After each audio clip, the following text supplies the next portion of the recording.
We are Stephen and Jill. Together, we've been buying and reselling land since the 90s. Our data-centric approach leaves our buyers asking, how can you sell it so cheap? Here on the Land Academy Show, We answer that and more. Steve and Jill here. Hello. Welcome to the Land Academy Show, entertaining land investment talk. I'm Stephen Jack Butala. And I'm Jill DeWitt, broadcasting from sweet Scottsdale, Arizona. Today, Jill and I talk about the mystery of assessed value. God, this comes up often. Yes. Why do you think it comes up so often? It's a thing. Well, because people need to have some way to value property. And when they're doing pricing and they're buying and they're selling, right? So we often go, well, what does the assessor say? Where can I find some numbers? And the number that jumps up first, it's like I'm staring at it. I'm staring at the data. It's the assessed value. So that must be real, right? So it's always real, right? I'll tell you what I think about this in a minute. Okay. Thank you. Before we get into it, let's take a question posted by one of our members on the landinvestors.com online community. It's free, and if you're already a member, please join us on Discord. It's an amazing tool, and I get a lot of our questions. The question that Jill's about to read from landinvestors.com, and I see older, seasoned, amazingly successful members piping in hard on landinvestors.com, but not Discord. And I'm about to call them myself. What does that mean? There's some older established people that have been with us for 5 years that don't know about Discord. Oh, okay. I think you're about beating that dead horse now, by the way, so I think we got it. It's such an invaluable tool. Okay, thanks. Jason wrote, I have a deal that I have a seller willing to sell and the buyer ready to buy. Nice. The buyer wants to go through title at his expense. My first thought is to do a notary close, get the land deeded to me, and record it. And then, sorry, I lost the question. Oh, I'm sorry. You're fine. That was my fault. You got it. And then go to the title company with the deed in hand, then sell to the buyer. I get it. And do title insurance then. That's what Jason's talking about. So I disclose this to the seller, and he says he's an investigator. And he asked. He's an investor. Oh, excuse me. I like investigator better. I do too. This is really funny. Anyway, and he asked, well, why don't I just assign the contract and then collect the assignment fee versus the double close? I don't know why not, so I wanted to ask the group. We all live in a different city across Texas, so I don't know if the assignment may be too messy for the seller. That I've already said I would just send a check for the notary close. Pros versus cons on the double close versus the assignment. So I'm going to go first. That'd be great. Sir. Actually, you can just go. You know what's funny? This has come up a couple times in Clubhouse. Jill loves Clubhouse. I do, just as much as you love Discord, and it's interesting. But anyway. Jill has a new baby, and it's called Clubhouse. Yeah. And she feeds it and pays tons of attention to it. So do you, Mr. Yes, anyway. It's not about me right now. So this has come up because a lot of people do this successfully, and it's kind of like it's given the wholesaling term a bad name. So you got to be real careful here. So here are so let me back up and just explain. So there's a couple ways to do this. So you bought a property, you're under contract, whatever it is, to buy it, and you start, shopping it around to some of your buyers, and you find out, yeah, I want to buy it, and you're like, okay, wait a minute.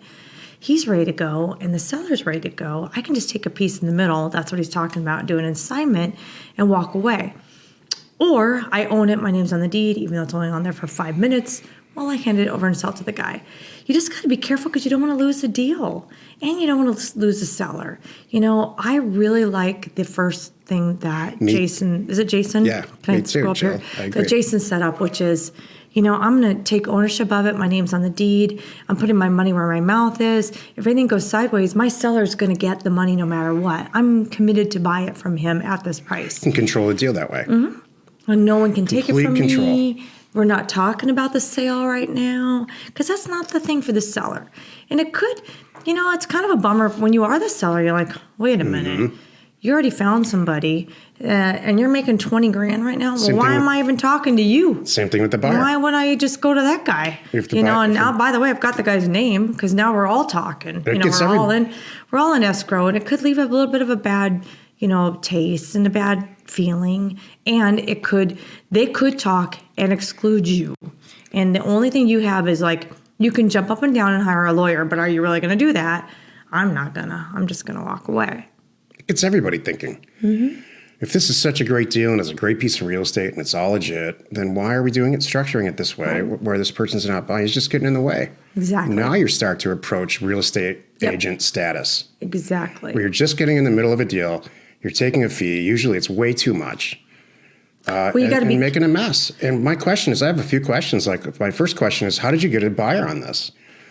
I know how you get sellers. We all do that. That's what we do for a living. But getting buyers is different. It's a marketing process, and you have to put a sign on the property or call some people that own properties around there. Or post it. Right. So did you do it with this guy's consent? He's obviously so you got to be done really that. careful. So here's Jill's answer is 100% correct, but it's the social/sales answer. I'm going to give you the technical answer.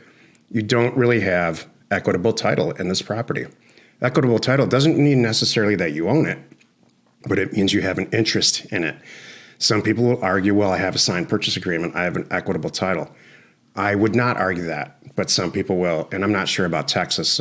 Texas statutes would probably answer that for you. But if it's a good deal, Jill and I have been saying this for years and years and years on the show. Why would you structure a deal like this? Here's why. You don't have the money. You don't have the money to close the deal. If you don't have the money, which everybody's been there, Jill and I have been there, we have incredibly successful people in our group that ran out of money a couple months ago and came to us and said, we need $85,000 to close this $250,000 property. Will you guys fund it? And we didn't hesitate and said, absolutely, I completely understand. So not having a lot of extra money to invest in real estate doesn't mean you're a bad person. It means that you're thinking about it. It's all good, actually. You're doing everything right. You placed all your money. Exactly. Yep. Or you just started and you got some serious fire in your belly and you want to be a real estate investor. You just don't have the cash. There's no shame in that at all. None. There is some shame in kind of sneaking your way through a deal like this, which is called optioning. So call somebody in our group, maybe us. If it's a great deal, we'll close the deal with you, and then you can go sell it to your buyer, and we'll take we'll help you get the deal done, not get in the way, which is kind of what I think is happening here. I don't think that's the truth, honestly. I don't think agents necessarily get in the way, but you have to be careful that you can't be construed like that and rub somebody the wrong way and get yourself in trouble. Because that's the thing. If you're representing somebody, now you need to be a licensed agent.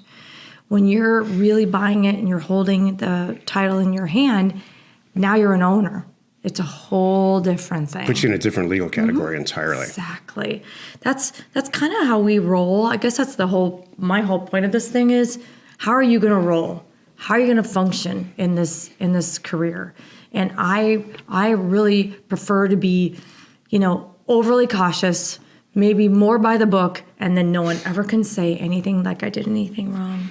Yeah, kiss you for that. Thank you. I completely agree with you, Jill. Yep. And this is decades of experience in this talking. And it's not just real estate, it's everything. I'm not saying be a total full-blown rule follower, because that's probably not going to get you anywhere either. Oh, yeah. But just be fair. Do the right thing. Do the right thing and be fair. And when you have an option here, you can close this deal this way, or you can take the longer, higher road and probably a little bit less profitable, but who knows? Might be more profitable in the end. Every time, we started down this path years and years ago. I probably did 2 or 3 deals like this, Jill and I, together, and decided it wasn't for us. Or like options. Yeah, but in the end, we've let it know. The difference with an option too is we were very vocal and loud about it. I'm going to go market this property. You sign it that way, so everybody knows what's going on. Yeah. So, Jason, you asked for the pros and cons of a double close versus the assignment, which is really the same thing. Mm-hmm. And so I am giving you probably more cons than pros. You're not doing anything wrong here. I personally would close the deal a little bit differently. That's it. And if you need the money, we're right here. At least you have a deal. Yep. Hey. So you won there. Yeah. Today's topic, the mystery of assessed value. This is why you're listening. This is the whole point of deal funding. So much of what we do happens this fast. Yeah. It's like, hey, I just need the money. I know what's going to happen. I got this guy over here barking at me to get a property like this. I need to buy it real quick, and then I can try and sell it to that guy. Yeah. Can you loan me the money? Heck yeah. Happy to do that. Assessed value is a number. that that the assessor at the county level assigns a piece of real estate based on an algorithm. So the treasurer in the same county can send out a tax bill on it. It has nothing, and I mean nothing, to do with what the property's worth. So why are you guys doing a show on it? It seems simple enough to me. Where's the mystery? I don't get it. The mystery is that there are other people out there that teach very new investors and wannabe investors that assessed value is how you price a mailer, or that it does actually have some version of a value in which you can say, the assessed value is $500. Well, then the market value is $750. That's malarkey. It's absolutely incorrect and not true, all of it. And there's other programs out there that really teach this. So, Jill and I have a long list of things that we have to address when people sign up for Land Academy that are coming from certain groups, because I know that what they were taught. And it brings a tear to my eye, some of it. It's funny because I was talking to somebody the other day. They're like, well, my property's assessed at $636. And they're all confused. This is a seller. And it's so funny. They're all confused. And they're like, I know it's worth more than $636. I'm like, I do too. Don't worry about that. It's not what you think it is. And it's hard to explain to them sometimes. To make things more mathematically complicated, which is why I truly think there is some mystery in this, each assessor does it differently. So an assessor in one county in Arizona versus another county in Arizona might have a different take on it. Why would that be? Because land values are different and they need to be taxed differently. If I have a quarter-acre property in the middle of Maricopa County or in the middle of downtown Phoenix that's next to a metropolis, that quarter-acre property needs to have a different assessed value because the tax values that need to go out, the treasurer is going to send out that year, aren't going to be higher. Let's make it even more complicated. Well, let's say it's got a structure on it. Well, I have to tax that structure too because it's technically real property. Well, a house is less valuable from a tax standpoint than an office building is, and an office building is less valuable than, let's say, a regional mall is, and on and on and on. So you can see how these algorithms dramatically change. Zoning will dramatically change, your assessed value. So when you look at an assessed value and assign it market value, like what is it worth? What should I pay? And associate those two numbers, it's kooks. It's absolutely meaningless. I have a working example too. Oftentimes, the assessed value is way behind current times, right? Things will happen, and that triggers a change in the assessed value. Usually, it's a sale. So a perfect example is, I know it's where you're kind of probably tired of this one, but the state of California, let's just say, there's all these properties under Prop 13 that their assessed values, everything's really, really low until there's a sale and things reset. So we all know you can look up and down the beach and sit and click on in Neighbor Scoop, click on the properties and go, look at that one. It's assessed at $585,000, and the house next to it is, $6.2 million.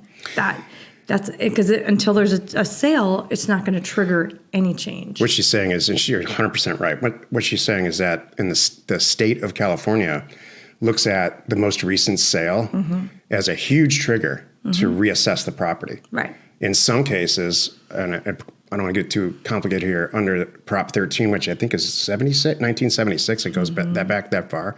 I think, I'm not sure. 76 or like early. 78, somewhere around there. Is it 70s, not 80s, 70s, right? Yeah.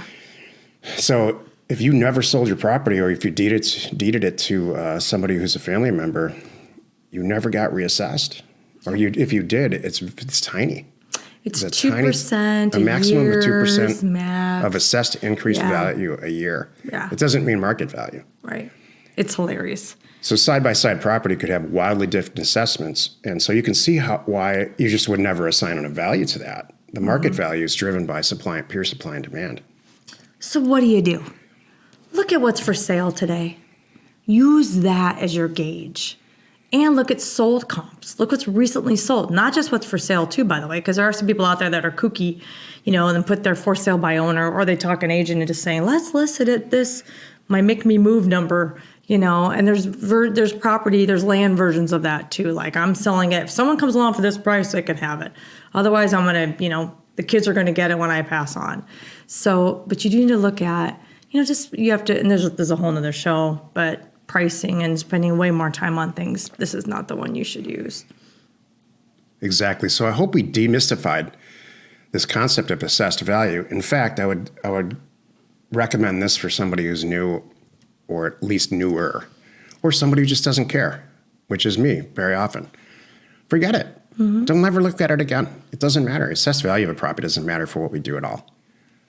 That's the real world. Just thing. Forget it. When I pull up the data and I look down, I don't even look at that. I look at what it sold for and when they bought it and how much they paid. I look at that. I'm like, oh, look at that. They paid, $82,000 for this in 2010. I'm like, all right, that's kind of interesting. I see where they were going with that, and then I move on. If I'm staring at a mailer and I'm about to send it to Offers to Owners, our mail company, and it's at the end of the mailer, and I sort for assessed value. And I see at the tip top of my screen, maybe there's 7,000 rows of data to do a mailer. And at the top of the screen, and I know it's maybe 2 zip codes, and they're like-kind property, or what I think is like-kind property. I did my best on the mailer, and I think it's ready to go. And I see at the top in the assessed value column a number like $16.2875 million of assessed value. That's a trigger for me to remove that line of data, because I believe there's input errors on the assessor's part at the top. Oh, that's not possible.